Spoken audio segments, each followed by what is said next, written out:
So this is first chapter of class 11 book, The Portrait of a Lady. और इनके author का नाम यहाँ दिया हुआ है खुशवंत सिंह। इनका डेट ऑफ बर्थ है 2 फरवरी 1915 और उनका डेथ हुआ है 28 मार्च 2014। खुशवंत सिंह ने लास्ट जो किताब लिखी है वो the good bad, I think the good bad and the ridiculous, वो बुक 2013 में उन्होंने लिखी थी। उसके बाद 2014 में उनका देहांत हो गया। अब about the author, Khushwant Singh कौन थे और उनके कौन से काम बहुत अच्छे थे, इसके बारे में मैं पढ़ रही हूँ यहाँ से। एन इंडियन ऑथर यानी कि भारतीय लेखक, लॉयर वकील, डिप्लोमैट यानी कि एक ऐसे प्रवक्ता या जो देश को रिप्रेजेंट करते थे और बड़े बड़े मुद्दों पर बातें रखते थे, जर्नलिस्ट पत्रकार थे, पॉलिटिशियन थे। और उनकी एक बहुत फेमस बुक थी, बहुत सारी किताबें लिखी हैं पर एक जो फेमस बुक है वो है ट्रेन टू पाकिस्तान, जो उन्होंने 1956 में लिखा था और इस पर एक फिल्म भी बनी थी आगे चलकर 1998 में। तो ये बात आप इनके बारे में याद रख सकते हैं। इसके अलावा वो एक न्यूज़पेपर के एडिटर के रूप में, एडिटर यानी संपादक के रूप में काम कर चुके थे 1970 से 1990 के बीच। उन्हें बड़े बड़े पुरस्कार भी मिले हुए हैं और वो एमपी भी रह चुके हैं, मेंबर ऑफ पार्लियामेंट राज्यसभा में। उन्हें पद्म भूषण दिया गया था 1974 एंड पद्म विभूषण इन 2007। किसी भी स्टोरी को हम जब पढ़ते हैं ना तो पहले हम ये जानते हैं कि कहानी किस चीज पर आधारित है, उसे कहा जाता है सेटिंग्स। तो स्टोरी या इस लेसन की सेटिंग्स क्या है? The narration is a real life account. ये लेखक के जिंदगी की सच्ची आप बीती है, रियल लाइफ अकाउंट है, जहां उन्होंने अपने लंबे रिलेशनशिप या रिश्ते को दिखाया है। किसके बीच में? उनकी दादी और उनके बीच में। So what is the setting of the story? ये एक नरेशन है और इस नरेशन में एक ग्रैंडमदर और ग्रैंडसन के बीच में जो रिलेशनशिप है वो दर्शाया गया है। और वो ग्रैंडसन कौन है? खुशवंत सिंह है। अब इस स्टोरी में खुशवंत सिंह के जो दादाजी हैं, ग्रैंडफादर हैं, उनकी एक तस्वीर सिर्फ लगी हुई थी उनके घर में। तो ये जो तस्वीर मैंने यहाँ लगाई है ये एक विजुअल से डिपिक्शन है, रियल पिक्चर नहीं है उनके दादाजी की। वो बताते हैं कि हमारे घर में जो ड्राइंग रूम होता है ना, पहले के घरों में एक लकड़ी जलाने की जगह होती थी, उसे कहते हैं बच्चों मैंटल पीस। Mantel piece. तो ग्रैंडफादर जो उनके थे उनका एक पोर्ट्रेट लगा हुआ था ठीक मैंटल पीस के ऊपर में उनके ड्राइंग रूम। ये बात यहाँ लिखी है, grandfather's portrait hung above the mantel piece in the drawing room. तो ये उनकी दादाजी की तस्वीर है। अब ये तस्वीर जब भी वो देखते थे तो खुशवंत सिंह के क्या विचार थे ये इसमें बताया गया है, इसको ध्यान से सुनना। वो बताते हैं grandfather had a long beard, एक लंबी दाढ़ी थी उनकी। आप देखोगे सरदार सिख लोगों के दाढ़ी काफी लंबे होते हैं एक एज के बाद में। Reaching up to his chest, उनके बिल्कुल चेस्ट तक, उनके छाती तक वो दाढ़ी जाती थी। ही वोर अ बिग टर्बन, टर्बन यानी पगड़ी, एक बड़ी सी पगड़ी वो बांधे थे फोटो में। हिज क्लोथ्स वर लूज, उनके कपड़े जैसे कि जो कुर्ता पैजामा होता है सिख लोग जो पहनते हैं वो काफी ढीला ढाला होता है, तो वो भी उसमें लूज था। और यहाँ पे वो बहुत मजेदार तरीके से कहते हैं कहानी में कि उनकी अपीयरेंस यानी दादाजी दिखने में जैसे लगते थे, ऐसा लगता है कि शायद 100 साल के ऊपर रहे होंगे जब ये फोटो खींची गई थी। That he may be above 100 years। और बचपन से ही इस तस्वीर को देखकर खुशवंत सिंह के मन में क्या ख्याल आता था? He felt that by his looks, कि जिस तरह दादाजी बूढ़े दिखते हैं ना, वो कभी जवान रहे ही नहीं होंगे। ना तो उनको कभी कोई वाइफ रही होगी और ना बच्चे रहे होंगे। मतलब वो दादाजी को तस्वीर में देखकर ऐसा मानते थे कि वो इतने बूढ़े दिखते हैं कि इनकी पत्नी और बच्चे तो नहीं रहे होंगे, लेकिन हाँ इनके बहुत सारे पोता पोती जरूर रहे होंगे। He could only have plenty of grand children. मतलब एक बचपना आप कह सकते हो, जब बचपन में उनके मन में ये ख्याल था कि मतलब दादाजी बचपन से ही बूढ़े रहे होंगे, उनकी पत्नी और बच्चे होंगे। अभी ये फोटो देखने के बाद तो मुझे बिल्कुल नहीं लगता है, ऐसा लगता है कि वो शुरू से ही मतलब पोता पोती या नाती नातिन के ही दादाजी रहे होंगे। वो इस तरह से उनका परिचय स्टोरी में देते हैं ग्रैंडफादर्स के पोर्ट्रेट के बहाने। अब इसके बाद में वो बताते हैं अपनी दादी माँ के बारे में कि ग्रैंड मदर कैसी थी। दिस इज वेरी इंपॉर्टेंट कि ग्रैंड मदर के बारे में वो जो बताएंगे कि वो दिखने में कैसी थी, उनकी आदतें क्या थी, या वो रोज करती क्या थी, ये सारी बातें इस स्लाइड में है। और यहाँ क्या लिखा है, ग्रैंड मदर्स अपीयरेंस। अपीयरेंस यानी बाहरी जो भी उनकी ये अपीयरेंस थी, वो कैसे दिखती थी, वो सारी चीजें फीचर्स उनकी बताई गई है। तो Khushwant Singh grand mother was, यहाँ पे पॉइंट्स में दिया हुआ है। सबसे पहले वो शॉर्ट थी, यानी कि हाइट कम था उनका, हेल्दी, फैट थी, एंड स्लाइटली बेंट, झुकी हुई थी, जो जनरली बूढ़े लोग हो जाते हैं, with a stoop in her back. पीठ हल्की सी उनकी बाहर की ओर निकली होती थी, जो हम कुब्बड़ कहते हैं ना, जब उम्र हो जाती है तो लोग खुद झुककर चलते हैं, तो उनकी पीठ बाहर की ओर दिखती है, तो उसे कहा जा रहा है स्टूप। स्टूप यानी कि एक एज जो बाहर की ओर निकला हुआ है। आप किसी भी ओल्ड लेडी को इमेजिन करो, आपकी इमेजिनेशन उनके दादी जी से मिल जाएगी, है ना। Short, healthy, slightly bent. Second में बताया गया है, अब वो उनकी उम्र हो चुकी थी, तो वो चलती थी लड़खड़ाकर। She hobbled all around the house. Hobbling कब करते हैं लोग, या तो उनके पैर में चोट लग जाए या बहुत दर्द हो, तो बुढ़ापा ऐसे भी बहुत दर्द लेकर आता है शरीर में, तो वो हॉबल करती थी पूरे घर में। और जनरली उनकी जो ड्रेस होते थे ना, वो होते थे बिल्कुल टाइड की सफाई वाली, स्पॉटलेस व्हाइट ड्रेस, एकदम बिना दाग के सफेद कपड़े वो पहनती थी, सलवार कमीज जनरली पहनती है।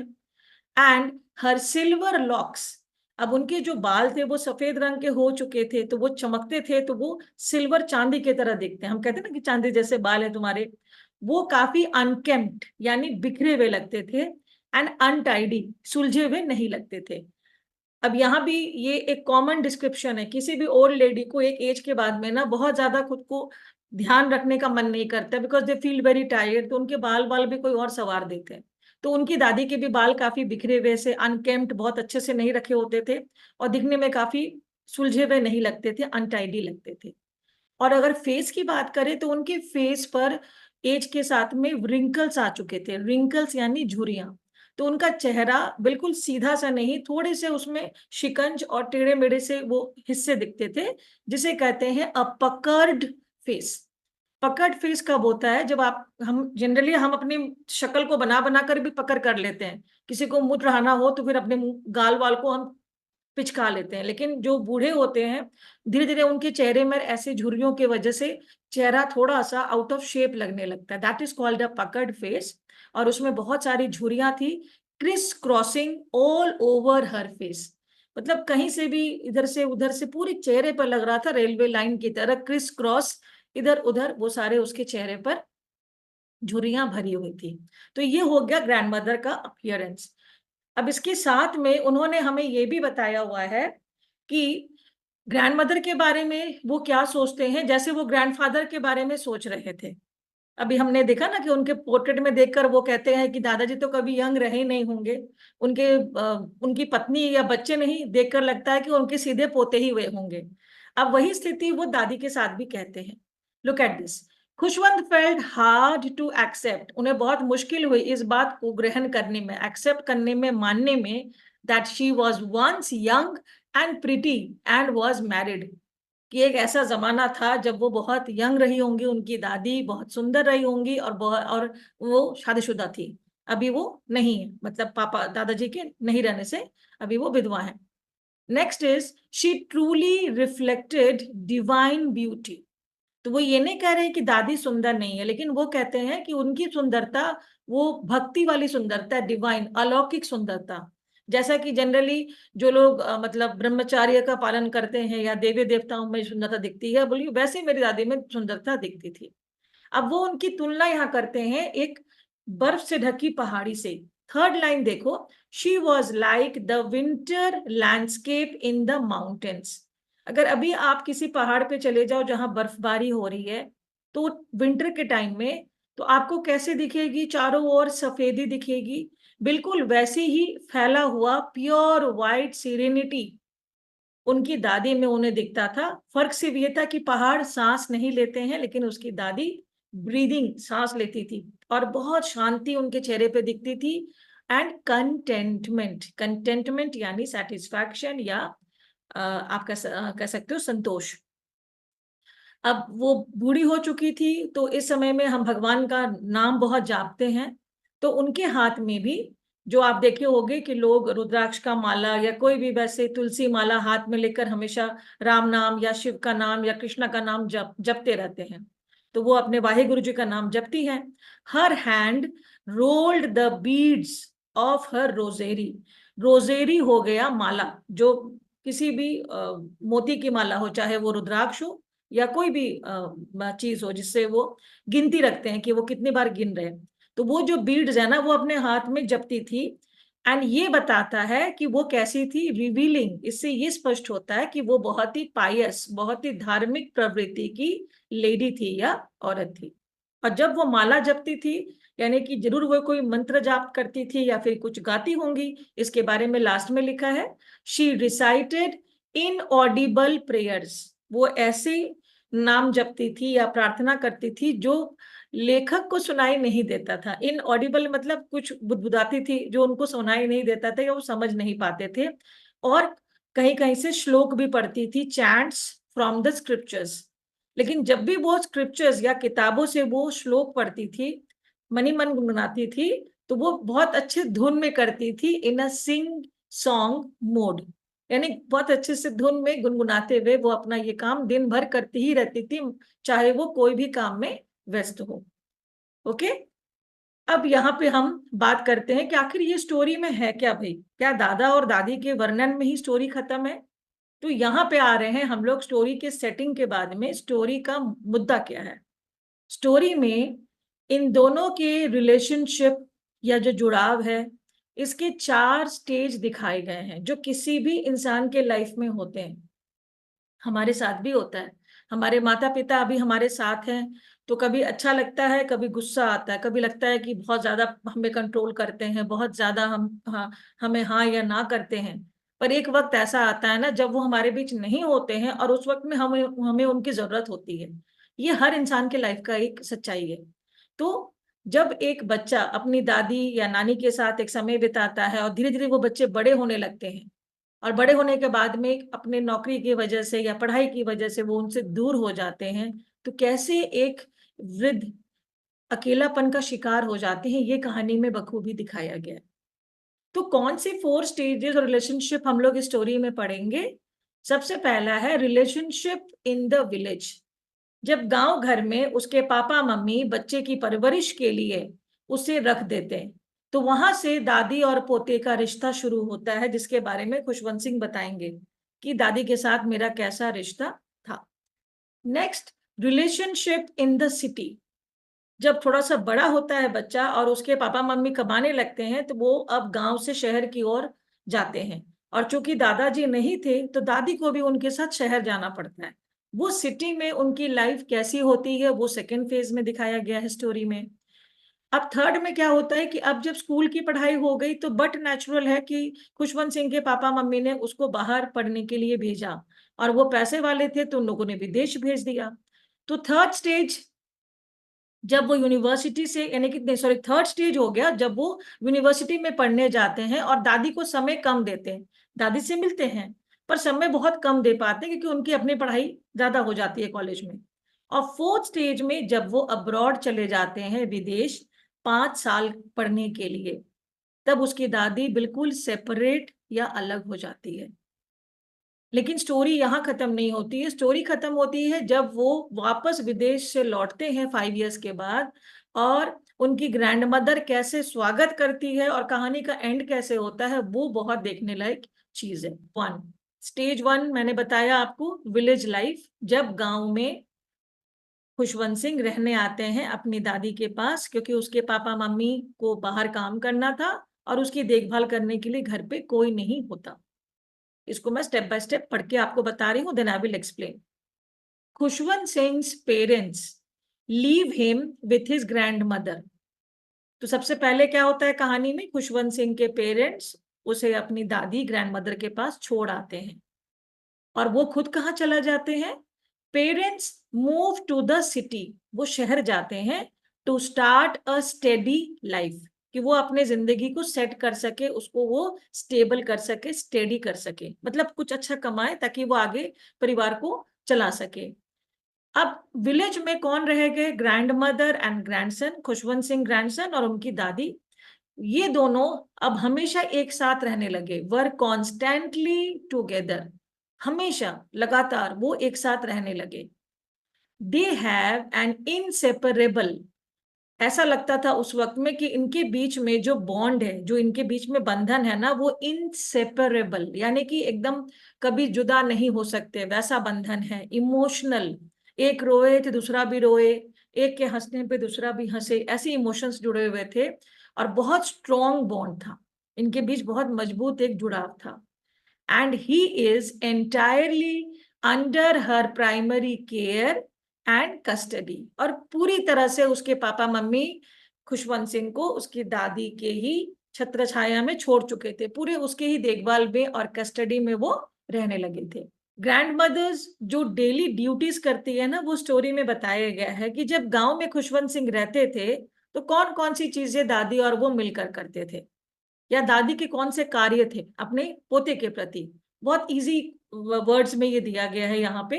जैसे कि सबसे पहले उस सुबह उसे उठाना, वेक हिम अप मतलब पोते को जगाना, गेट हिम रेडी पोते को तैयार करना, dress him up to school फिर उसे स्कूल के कपड़े वगैरह पहना के रेडी कर देना, provide steel chapatis butter and sugar for breakfast, tiffin में बासी चपाती यानी कि बासी रोटी, थोड़ी सी उसमें मक्खन चुपेड़ दी और थोड़ा सा उसमें चीनी लगा दिया और रोल कर दिया, और उसके साथ में एक्स्ट्रा चपाती भी वो रखवाती थी वहां गली के कुत्तों के लिए।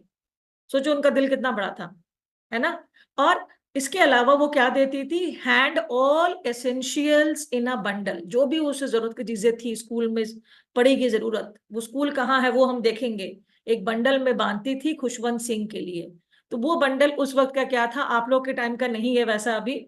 वुडन स्लेट, एक स्लेट लकड़ी के फ्रेम में, chalk, red pen and inkpot, inkpot यानी दवा जिसमें कि लोग पहले डुबा डुबा कर पेन से लिखते थे। ये सारी चीजें वो पहले से ही एक कपड़े में लपेट कर या झोले में लपेट के रेडी कर देती थी, और साथ में रोटियां डाल देती थी, बासी रोटियां, बासी को हम लोग इंग्लिश में कहते हैं बेटा स्टेल, स्टेल चपातीस, उसमें मक्खन और चीनी लगा के। And escort him to school, उसे पढ़ने के लिए स्कूल लेकर खुद वो जाती थी। अब हमने बताया कि वो उन्हें स्कूल ले जाती थी, तो आखिर वो स्कूल के बाद भी क्या किसी गतिविधि में इन्वॉल्व होता था? तो यहाँ देखो क्या लिखा है, खुशवंत सिंह का जो विलेज का स्कूल था ना, वो एक टेम्पल से अटैच था, was attached to a temple, उसके पास ही में एक मंदिर था और मंदिर में एक प्रीस्ट या पुरोहित रहते थे। तो दादी को शायद इच्छा होगी कि बच्चा कुछ धार्मिक चीजें भी पढ़े स्कूल के साथ साथ, तो जैसे ट्यूशंस में आजकल बच्चे जाते हैं, तो ये जो प्रीस्ट है ना वो उसे क्या सिखाते थे स्कूल के बाद? टॉट स्क्रिप्चर्स, यानी कि वेद पुराण पढ़ना, मॉर्निंग प्रेयर्स सुबह की प्रार्थना, और साथ ही साथ अक्षर अभ्यास भी करवाते थे, अल्फाबेट्स भी।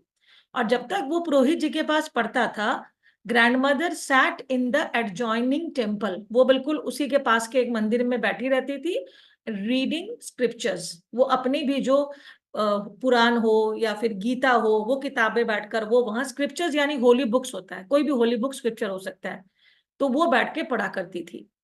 अब वो एक्स्ट्रा चपाती जिसके लिए लेती थी उसके बारे में जिक्र है कि वाइल रिटर्निंग, जब दोनों पोते और दादी लौटते थे, शी फेड स्ट्रे डॉग्स, जो गली के कुत्ते होते हैं आवारा, उन्हें वो वही स्टेल चपाती खिलाती थी। Now we will do stage 2 city life, कि अब जब खुशवंत सिंह का परिवार गांव से अब शहर की ओर शिफ्ट होना चाह रहा था, क्योंकि उनके पापा मम्मी अब एस्टैब्लिश्ड हो चुके थे सिटी में, और उन्हें लग रहा था कि अब हमारी जो जिंदगी वो बेहतर होगी अगर हम शहर में जाएंगे, हमारे बच्चे की पढ़ाई अच्छे से हो पाएगी, और साथ में वो उसके दादी को लेकर जाते हैं। तो ये जो पार्ट है ना, ये इसके लाइफ का एक टर्निंग पॉइंट होगा, जहां पे उसके लाइफ में एक मोड़ आएगा। तो अब ये क्या चीज था? दे shared the same room but predominantly he got ready independently। अब जो चेंजेस उसके विलेज लाइफ से सिटी लाइफ में होगा वो अब ध्यान देना, कि भले दादी और पोता एक ही रूम में अब सोते थे जैसे गांव में था, लेकिन अधिकतर वो खुद रेडी हो जाया करते थे, क्योंकि अब वो बड़े भी हो रहे थे और उन्हें खुद भी लग रहा होगा कि मैं इंडिपेंडेंट हो गया हूं, तो वो इंडिपेंडेंटली तैयार होते थे बिना दादी की मदद के। Next, Khushwant boarded a motor bus to an English medium school in the city. और बस आती थी सुबह सुबह। अब वो गांव के स्कूल जैसा माहौल तो नहीं था कि दादी खुद लेकर जाएगी और बैठेगी वहां पे, या फिर मंदिर में बैठा के पढ़ा के लाएगी। एक सुबह जाने से बच्चा शाम में रात में लौटता है शहरी विद्यालयों में। तो खुशवंत वैसे गाड़ी आज सुबह सुबह आ जाती थी। अब जो दादी है वो तो इनके साथ जा नहीं सकती है, तो वो उसमें बैठ के वो निकल जाते थे। Just 1 second. सेकेंड, ऑटोमेटिकली जब आप किसी व्यक्ति के साथ कम समय बिताने लगो ना, तो आपका रिलेशनशिप उसके साथ में धूमिल होता जाएगा, वो फीका पड़ता जाएगा। तो ये हुआ ग्रैंड मदर और ग्रैंड सन के साथ। Their relationship started to fade and diminish. उनका जो रिश्ता था ना, थोड़ा सा वो कम होने लगा, हल्का होने लगा। डिमिनिश यानी कम होना। And their interaction and companionship, पहले जो उनके बीच में बातचीत दिन भर होती थी, बक बक बक बक वो सुनती थी, उनकी इंटरैक्शन होता था, और जो उनकी दोस्ती थी जो साथ में करते थे, वो चीजें भी रिड्यूस होने लगी। कब? स्टेज 2, यानी कि जब वो सिटी में आ गए अपने पेरेंट्स के घर पे। अब इसके बाद में जो डेली रूटीन था दादी का वो भी बदला होगा। विलेज में जैसा था वैसा माहौल उनको शहर में तो हूबहू नहीं मिला होगा। तो दादी अपना समय बिताने के लिए क्या करने लगी? Grand mother took to spin yarn from dawn to dusk. वो धागा काटती थी बैठकर, उन्हें कुछ करना था। तो पहले के लोग आप देखे होंगे चरखा पे सूता काटते हैं ना, धागा, उसको बोलते हैं स्पिन करना। यार्न यानी धागा, थ्रेड। और सुबह से लेके शाम होने तक, जब तक उनकी आंखें साथ देती थी, डॉन यानी अर्ली मॉर्निंग और डस्क यानी सांझ बेला, वो यही काम अब करने लगी। क्योंकि उनके पास ना बोलने के लोग हैं, पापा मम्मी ऑफिस चले जाते होंगे या मम्मी अपने काम में व्यस्त रहती होंगी, और जो बच्चा है वो स्कूल चला जाता है। और दोपहर के वक्त वो क्या करती थी? She turned to feeding sparrows. वहां जो गौरैया आते थे घर के आंगन में, वो उन्हें कुछ ना कुछ दाना खिलाती थी। In the afternoon free time, जब दोपहर में उन्हें फुर्सत मिलती। She continued her regular prayers, chants and scripture recital. लेकिन जो उनकी पुरानी आदतें थी, प्रार्थना करना या मंत्र जाप करना, चैंट करना, या फिर किताबों को पोथी बांचना, वो सारे स्क्रिप्चर वाले काम वो करती ही रही शहर में आकर भी। अब इनके अलावा में वो जब स्कूल से आते थे ना, तो उन्हें दादी पूछती थी कि आखिर तुम्हारे स्कूल में पढ़ाई क्या होती है? तो वो बताते थे कि मेरे स्कूल में ट्रिग्नोमेट्री होता है, मेरे स्कूल में हिस्ट्री होता है, मेरे स्कूल में इंग्लिश पढ़ाया जाता है। अब ये विषय दादी के लिए नहीं थे, और उन्हें ना ये विषय पसंद नहीं थे। तो यहाँ पे वर्ड यूज हुआ है, शी डिस्पाइज्ड। वो कहीं ना कहीं वो नफरत करती थी, उन्हें नापसंद था ये जितने भी विषय इंग्लिश स्कूल में सिखाए जाते हैं। उसे लगता था कि दिन भर बच्चों को पाठ पूजा और अच्छी चीजें सीखनी चाहिए, ये क्या क्या सिखाते रहते हैं दिन भर में। और जब उन्होंने आकर ये बताया कि दादी हम लोगों को स्कूल में ना म्यूजिक सिखाया जा रहा है, म्यूजिक मतलब जैसे पियानो बजाना होगा या कीपैड बजाना होगा, तो दादी को ना पता नहीं म्यूजिक से बहुत एक एलर्जी थी कि अच्छे घर के बच्चे म्यूजिक नहीं सीखते हैं। आज हम लोग स्टेज 3 यूनिवर्सिटी लाइफ तक करेंगे, क्योंकि इसके बाद में स्टोरी जो है वो और गंभीर होती जाती है, और भारीपन आता जाता है हमारे मनों में, क्योंकि उनके बीच में दूरियां और बढ़ती जाती है। अब जब वो स्कूल से पढ़ चुके थे, उन्हें कॉलेज जाना था, तो अब इनके पास समय की कमी और हो गई खुशवंत सिंह की। तो खुशवंत सिंह जाने लगे कहाँ? यूनिवर्सिटी। अब जब वो कॉलेज गोइंग हो गए, तो बट नेचुरल है कि अब वो सेम कमरे में तो बैठेंगे नहीं, क्योंकि उनके कमरे में पढ़ाई का टाइमिंग और होगा या अलग होगा अपने बुजुर्ग से। तो सेपरेशन और ज्यादा होने लगी जब उसके कमरे अलग हो गए। सेपरेशन वाइडेंड और बढ़ गया विद सेपरेट रूम्स। और जो भी उनका एक कॉमन लिंक था फ्रेंडशिप का, वो उनका रात का समय था जब वो सोकर बेड पे बातें करते थे, वो कॉमन लिंक कंप्लीटली स्नैप्ड, टूट गया। उनके बीच का जो एक लास्ट एक कनेक्शन था वो भी मानो टूट गया। लेकिन दादी ने एक शब्द नहीं कहा, क्योंकि दादी के मन में ये चीज तो था कि मैं अकेली हो रही हूँ, लेकिन ये नहीं था कि मैं अपने पोते के प्रोग्रेस को रोक दूं। तो इसलिए कहा गया है स्टोरी में, she accepted her resignation with seclusion. दादी के मन में एक ऐसा लगा कि मानो मैंने इस्तीफा दे दिया अपने पोते के देखभाल से। अब मैं उसमें टोक टाक नहीं करूंगी। और वो कैसे इस्तीफा दिखाई अपना? वो अपना अलग होली, किनारा होली। अब वो उसे बिना काम के, बिना जरूरत के टोकती नहीं थी। इसे कह रहे हैं सेक्लूशन। तो अब जब बिल्कुल बातचीत हो ही नहीं रही है, तो दादी के पास तो अब काम गिने चुने बचे थे, वही पुराने वाले। क्या क्या काम है? फ्रॉम सनराइज टू सनसेट, सुबह से लेके शाम तक। हर स्केड्यूल वॉज स्पिनिंग, या तो धागा काटना, या रिसाइटिंग प्रेयर्स, प्रार्थना करना, या फिर आफ्टरनून में रिलैक्सिंग टाइम, थोड़ा वक्त बिताना स्पैरोज के साथ। अब आएगा इस स्टोरी में मोड़, जो हम अगले क्लास में डिस्कस करेंगे, जब खुशवंत सिंह को अब विदेश भेजा जाएगा, अब्रॉड, 5 सालों के लिए।